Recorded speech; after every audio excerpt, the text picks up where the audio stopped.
There are so many games. What a time to be a gamer. And one of the main things I had set out to do when I made Questmarker was to bring attention and talk about games that are off the beaten path.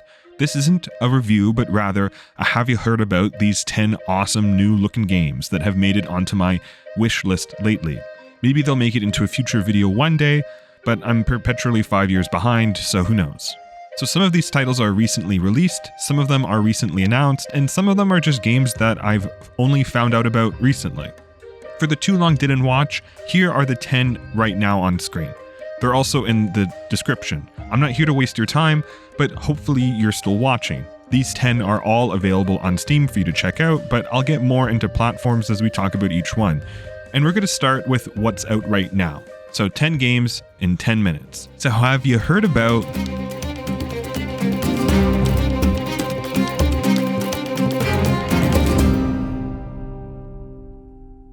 First on our list is Caravan Sandwitch, a narrative exploration adventure game where you get to drive around in this awesome van. I'm always a really big fan of these smaller, more compact exploration games, and this immediately reminded me of some of my favorite games of recent years, like A Short Hike and Sable.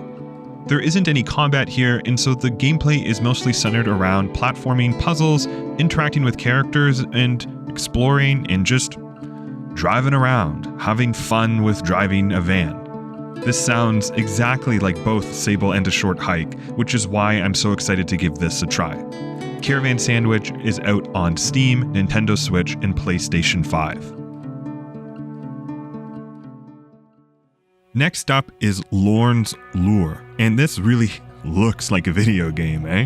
I am personally so drawn and captivated by this low poly art style in this particular example, and I can't really explain why. Usually I'm not always a fan. Maybe it's just the vast open spaces of the megastructure in this free-running first-person platform parkour puzzly adventure game.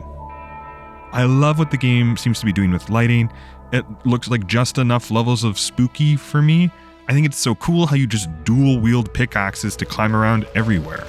I think the soundtrack also absolutely slaps.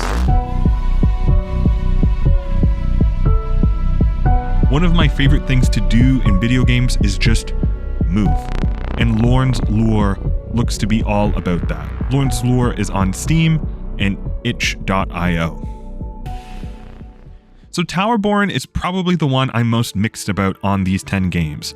It's made by Stoic Studios, the same folks who made Banner Saga, which I love, and it has music by Austin Wintory, who I immensely enjoy as a composer and as a video game person. So I'm really excited for this cooperative live service fantasy beat 'em up. I love games like Castle Crashers and Full Metal Furies, and the combat seems much in the same vein. I like the world design, I like the co-op nature, this just looks like my jam. It's an early access, but unfortunately they seem to have done something really weird. You can buy the game right now to be a part of the early access, but they've also announced when Towerborne fully launches, it's going to be free to play. And you don't really get much of anything right now with this early access purchase. It's all weird and confusing to me, and I don't want to accuse a studio of some sort of problematic business behavior or whatever, so maybe I'm just not sophisticated enough to understand this. But I'm including it on this list because when this game does get its 1.0 launch, I'll be there. For now though, you can go out and give it a try if you're super interested. Towerborne is on Steam and will also be on Xbox next year. This is the oldest game on October's list, having been released last year, and I don't really know how Innchanted completely slipped past me. Overcooked is immensely popular in my friend group and has a certain reputation among my friends, and Innchanted seems to take what made Overcooked work and expand it just beyond a restaurant. This time you're running an inn. I'm deeply curious how it manages the fulfill the orders frantically gameplay and expand it to other activities, and if it innovates at all. I also like how instead of roaming around, there's a resource management and base building element to obviously taking care of the inn that you've been given. It also has up to 4-player split screen co-op. We need more games with that. I'm super excited to try this out. This is probably going to be my next couch co-op game to try with a bunch of friends. Right now, Innchanted is only available on Steam. Selfloss immediately reminded me of a more modern and perhaps with a better gameplay version of Mooseman, a dark Slavic adventure puzzle game that's tied heavily to culture and myth. Selfloss also infuses Icelandic lore as well, and when I saw the words whale worshipping and sailing in the description, I was immediately hooked.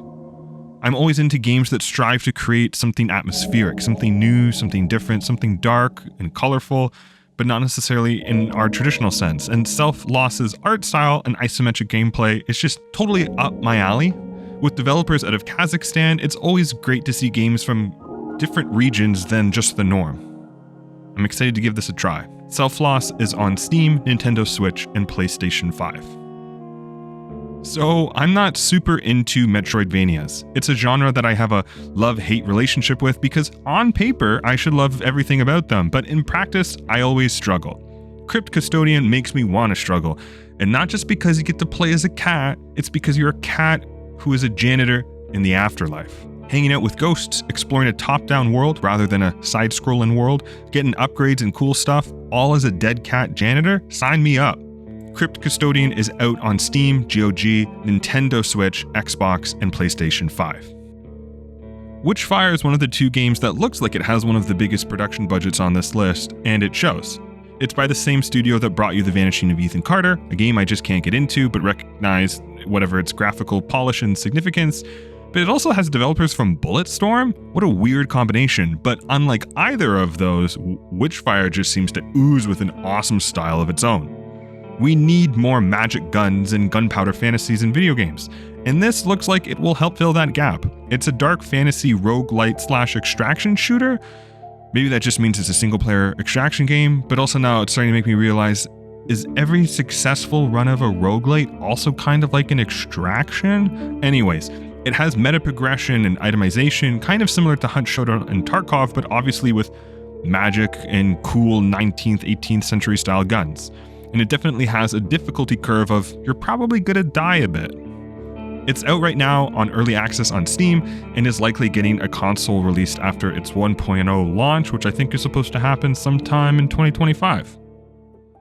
Speaking of Hunt Showdown, it's one of the most played games for me on Steam. And so I'm not sure how I missed the news about Beautiful Light until recently. This is an upcoming PvPvE extraction shooter in a dark sci-fi modern setting, but some of the gameplay that immediately drew me in was that it has 24 players on a map in a match, instead of Hunt's 12.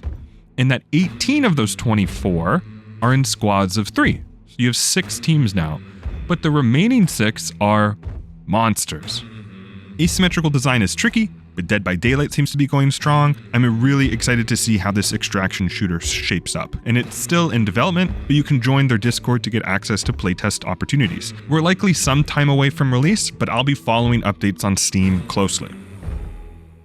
This game is the second Metroidvania on this list, so I guess I really am gullible. A stylized samurai game with stop-motion animations where you fight undead and demons and get to interact with cool bits of Japanese mythology? Just awesome. This stop-motion style looks really, really cool, and combined with the spooky atmosphere and competent-looking combat system, and you get to play as a cat here too? Yeah, I can't wait to give it a try. The Spirit of the Samurai is going to be released on Steam, Xbox, and PlayStation 5 later this year. We're still waiting on an announcement date. I guess if Atlas isn't going to make a new Advance Wars game, someone has to. Warside looks to be exactly that, with commander powers and passives, 25 units across land, sea, and sky, a campaign, a map editor, multiplayer. Yeah, I mean, this looks like Advance Wars. It does promise, though, to promote a faster style of play, and I'm all for going on the aggressive. Those classic Advance Wars and tactics games have design that is difficult to iterate on. I'm a lukewarm fan of Wargroove, the medieval fantasy take on Advance Wars that was released in 2019. It didn't scratch the itch the same way, so I'm always on the lookout for what we can have that can give us a bit of that experience, but in a new and different way, besides booting up yet another run of Into the Breach. Warside is going to be released in January 2025 on Steam, Nintendo Switch, Xbox, and PlayStation 5. And that's it. Thanks for watching, everyone. And as a little bonus, if you're a Steam Deck owner, the games on screen are the ones that are currently planned or planned to be playable. I hope this was helpful and got you excited for a new gameplay experience. Let me know what you were drawn to below, and I'll see you next month with another 10 games that you can then say to your friends, hey, have you heard about